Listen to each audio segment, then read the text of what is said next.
جو سکوها از اون پایین لب خط چه شکلیه؟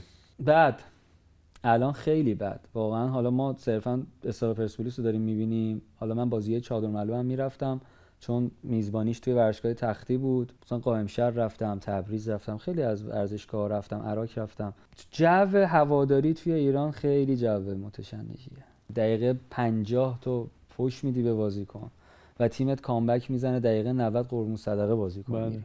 این خیلی طبیعی نیست چون هیجانی تصمیم میگیری، چون فوتبال اروپا رو فقط بازیکنه رو میبینی، سکوهاشو نمیبینی. این که لیورپول بعد از 9 تا باخت هواداره دقیقه 80 ترک میکنه، این از 100 تا فوش هم آره. بدتره.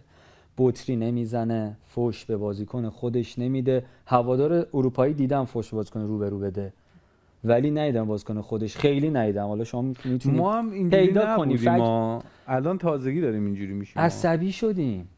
ببین نسل ما تو استادیوم که میرفتیم از بچگی، این تو ناخودآگاهمون شکل گرفته و به مرور من هر چی میرم جلوتر واقعا درک نمیکنم این حرکاتی که میگی مثلا دقیقه 60 خیلی عجیبه برا من. یا فوش جوی دادن. که پارسال برای علیرضا بیرانوند به وجود اومده آخ بود آخ توی آخ. ورزشگاه، خجالت میکشیدیم یه جاهایی. واقعا بدترین کار عالمو کرده بود علیرضا بیرانوند. اصلا هر چیزی، من تو جایگاه تشخیص نیستم، شاید منم اگه جای علیرضا بیرانوند بودم اون کارو میکردم. آره. نمیدونم، آدم از عاقبت خوش خبر نداره.